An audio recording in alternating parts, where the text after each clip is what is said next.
Hello, welcome to Quackalope. Thank you for being here. Today I'm going to be talking to you about Age of Rome, a brand new Kickstarter, available now, literally today. Swing over to the link as always in the top of the video description to take a closer look. In this video I want to break down exactly what this game is, how it functions and plays, working you through the little handy card I have here, letting you know the experience and the core mechanics you're going to be messing with in Age of Rome.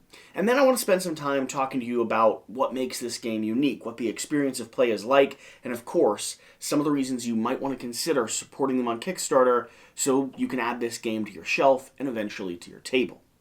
In Age of Rome, you're taking control and squabbling for power after the execution of Julius Caesar. See, the land is sort of thrust into a dichotomy where anyone could position themselves as one of the next great leaders of the Roman society. And you are among the few who've been chosen to execute leadership and invest in various different interregions around the land. You'll be taking control of provinces as the ruler. I don't think it's Caesar, I forget the actual principal term, but you're the governor of these different regions. You'll be investing in different types of upgrades, using transparent acrylic tiles to slowly start building out the map that you're playing on, leveling up from one stage to another, gaining bonuses depending on how fast you're able to level up certain categories of building and iconography. You'll be placing workers out on the map to take specialized actions, and you'll also have asymmetric player powers that give you a little bit of a bonus depending on what action you're taking or what pathway you're going towards victory. Now, how do you actually win the game? There's a lot of different ways to score victory points here, and ultimately that's going to be your goal. End the game with the most power, the most prestige, be the most influential in the land. The most obvious way to score victory points in the game is going to be by investing in different region tiles. You see, every time you pay coin to upgrade these transparent tiles, you're not only giving yourself better worker placement zones, but you're also scoring victory points for those upgrades. And here's an interesting twist on this game. This board is going to spin. From age to age and round to round, the event cards will determine which direction and how far the board spins, meaning what you've just invested in may be in control of someone else's hands for a season or two. So you want to think carefully, not only about where and how you invest, but also what actions you're going to be able to get when the board turns and your position is different. That's part of the puzzle of this game and something we'll talk about more as the explanation goes on. But investing in the land will score you points. Investing in the pedestal here, the monument to the memory of forgotten times, this is going to be another place. As long as you've invested the most and the stack is predominantly, well, your namesake, you'll score points for every tower that you've stacked up. Moving on, you'll score points for establishing control of the hinterlands, where the roaming mobs of barbarians are still trying to claw at the gates of Rome, and little do we know, in just a few generations, those walls will come crumbling down. But not today. Today you're going to be sending your legions out, and whoever has the most dominant strength or has done their best at restraining the barbarian tribes, they'll score victory points accordingly. Outside of that, there's going to be some endgame scoring that matters. Set collection based off of cards, iconic people, items, gear, and weapons that you're able to collect will give you victory points when you come to the end of the game. Reacting carefully to event cards that are drawn and your own secret personal quests will also lead to a whole pile and host of potential victory points. And then ultimately, as you start moving up this track, unlocking more workers, taking more actions, you're going to be scoring a score of victory points just from strategically interacting with the board. Everything is sort of escalating into spending more resources, investing in more monuments, establishing more legionaries, digging through this deck for more powerful icon and ability cards that you could use as one-time effects, or you could invest in, and again, have them as a set collection puzzle at the end of the process. So let's start talking about how we actually go through the course of play, and I'm going to quickly work through the game phases here. To start with, we're going to start with the scheme phase. In the scheme phase, we're going to flip over an event card. This is going to set the course for the round, determine which direction the board is spinning, and create some conditions you have to work around. I find that this is often the first stage of every round's puzzle. I immediately turn to see which direction this board is spinning, and next turn what region I'll have in front of me, and what decisions I'll be making in accordance to that. Do I quickly invest in cards or more men so that I can send them out to war? Am I even going to have the opportunity to take the gain income multiple times, or do I want to hold back some of my resources? Or even take a debuff on the victory point track in order to score as much as possible? Every region will produce produce for you dependent on how much or how many upgrades have been invested in there. So your income will change from round to round as well, and you could always hold back the profits, meaning the score, in order to gain more coin. Hopefully, eventually, that might pay off for you. After that, we're going to be going through feuds. This game has a bit of take that when it comes to these feud tiles here. These tiles are going to relate to, well, scheming against other players. There's a few different abilities that you can take, things like stealing coin or stealing cards or affecting their principal, but the core concept is you want to establish a few of these feuds on the board so that whenever you need, you can react to someone who's doing something that you might not like. If the board spins in their direction, you'll be able to have spies placed within their camp. You'll be able to steal some coin or cipher some influence away from them every single round. Now, when these feuds come off, this little black mark will go onto their board, clogging their board slightly, but also giving them the opportunity to play feuds back against you when it's their turn and when the board moves once again. Moving down, we'll do the building phase. In the building phase, you'll spend a certain designated amount of coin to upgrade one of these tiles. And like I said, each one of these locations relates to various different transparencies that slowly start building as you go. The transparencies don't have new icons that you're required to see through each other. Instead, they overlay in a really nice way and, of course, allow you to still see the beautiful artwork of the board here underneath them. I think that's one of the core ideas or concepts here, that the artwork can stay consistent and the transparent tiles allow every building to sit on the landscape as if it really existed there. It's one of the problems that I've had with games in the past that do blank overlays or like whitewashed gray, and I think this is a really good solution for that. Next is going to be increasing the population. Depending on the amount of buildings you have, you're going to be spinning up this dial. This dial is going to indicate the amount of income you get and the amount of victory points you get at the end of this round. Then we're going to have our action phase. Action phase is going to be determined on the amount of workers you have, your little worker placement meeples here. Now you can gain these throughout the course of the game by getting your victory point tracker above certain objectives on this first up to 30 victory point mark. Every time someone goes past as well, we'll tip this down just a little bit, making it easier for the players right behind them to get up a little bit quicker. You'll take actions primarily here on the main board. Each one of these regions that you've built or invested in is a location that you can take an action in. For instance, you could place followers on military to gain legions down here. You could go on politics to gain votes in the council. You could go to trade to earn more cards, allowing you to draw up and get even more powerful one-time use abilities, or, like I've said before, set collection. You could go to the religion in order to continue building the pantheon, or you could invest in farming, which is generating income, which allows you to reinvest in the land the very next turn. And there's a lot of victory points to be found there. After you've taken all your actions, and sometimes some players will have more actions than others, depending on where they are on the victory point track and how many workers they've added to their board, you'll then have your income phase. In this phase, you make a crucial decision. Do you take double your income but get no victory points, or do you get the victory points and hold back or get just a little bit of your income in? The decision here for us has really been, until we're past those first worker placement zones, we normally cut our income or normally cut our victory points to get more income until about mid-game. Because every time you can invest more, you get more powerful actions. The board escalates, just the entire game moves forward.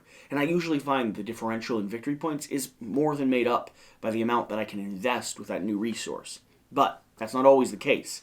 Every region will cost more and start giving you less in return as you spend for higher and higher tiers of levels. Until, of course, you get to a third tier, like this one here, where if you successfully in the first to complete that, you'll get a token that'll give you a permanent advancement and ability when it comes to military might. So pay attention to how you use your economy and what locations are coming to you. If there's a level 2 there, you want to make sure you have the income to bump it up to a level 3 before anyone else. Moving down, we'll rotate the province board accordingly, spinning it to whatever location needs to be designated. You'll take all your workers back, and we're back to the beginning of the game. You're going through the worker placement, drawing an event card, and trying to position yourself as best as possible. The end game is going to score, again, based off the Pantheon, based off the pillars here in the middle, based off trade cards that you've been able to save, military victories you've had down here, and coin that you've been able to store up over the course of the game. And the person with the highest number of victory points is going to be the winner. So let's talk about the experience, and specifically a few things that I think are interesting about this approach to worker placement. First and foremost, I really love the aesthetic of this game. The artwork's beautiful, the high production quality here in the prototype that we're working with is excellent, and as far as I'm aware, they're intending to include everything you see here in the final production copy, and hopefully more, depending on how the Kickstarter goes. The more people support and invest in them, the more they can bring their margin down and invest in better quality, well, everything. Outside of the artwork and the style and aesthetic of the game, I do like the introduction of these transparent tiles. I do think I would like to have seen a bit more through them, have them have more of an impact than just overlays that tie down to the land below. But even if it's just an aesthetic principle, I think they work really well and they keep me immersed in the game in a really nice way. They're also, let's be honest, just nice to play with. But for future things, and as this game grows and develops, I would love to see the artwork change and influence, not just completely overlay, at least to that depth. Beyond that, the way the board spins, the opportunity for a little bit of take that, and the worker placement zones that are constantly changing and adapting mean you have to think on your feet pretty often. This is one of these worker placement Euro-style games where I don't have perfect information all the time.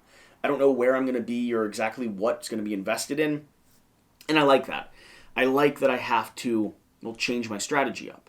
And the game also mitigates for people running away with the lead. These cards over here are insanely valuable and insanely powerful. If you've dug through the deck and found some, they could give you the chance to take extra actions, earn a lot more victory points, or gain a whole pile and host of coin. It just depends on which cards you've pulled.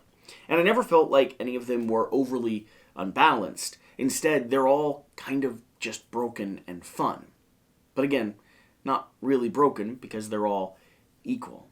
I had a lot of fun digging into this deck, and I enjoyed watching as events sort of displayed themselves on the board. I do have to say that for set collection, I found this resource market very tight. You're limited to 3 or 4 cards in your hand.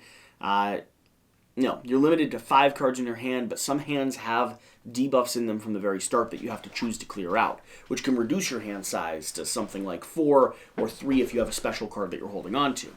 And when you're trying to get a set of 3 cards down here on your board, that can be very, very trying. Along with that, there just wasn't enough different cards and color cards for me to get full sets in a variety of different colors, which is something that I was aiming for my objective. I wanted a lot of matching color sets, but for instance, green, which is the most valuable set you could have, only has a total of 6 green cards, making it impossible for me to get 3 sets of 3, which is something that I didn't realize until I dug into that strategy for a time period. I would like to see this pumped up a little bit more, and with how fun these cards are, I think it would be easy and interesting to do. The take that is nice in this game. While we didn't see it happen often, it was always good to have that opportunity, that little jab in the side if you needed something to rip away from your opponent. And the game escalates nicely. It's simple, approachable, aesthetically beautiful, has a fairly straightforward, but still challenging strategic puzzle.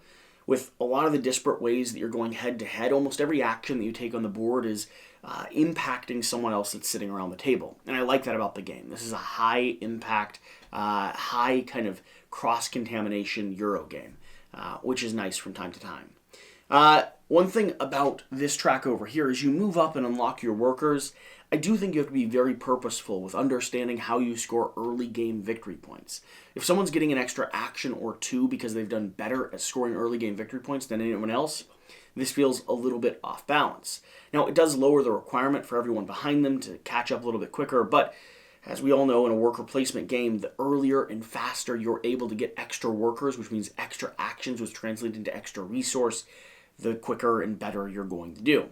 So keep that in mind. You want to be very clear with people that digging into building, investing in the best cost to benefit ratio that you can find, and then taking some side actions like investing in the tower early on are good ways to score early game victory points. Whereas spending a lot of early actions going to war down here won't score you any victory points until the end of the game, which means that this investment won't pay off until you're able to really spend money on it, until you don't need to worry about gaining your victory. Outside of that, things I would love to see.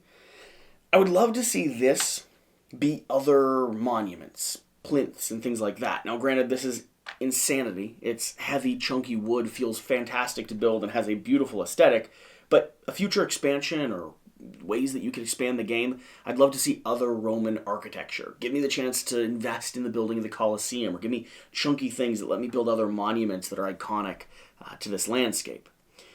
Beyond that, the character boards have a degree of asymmetry to them, but they don't feel too different.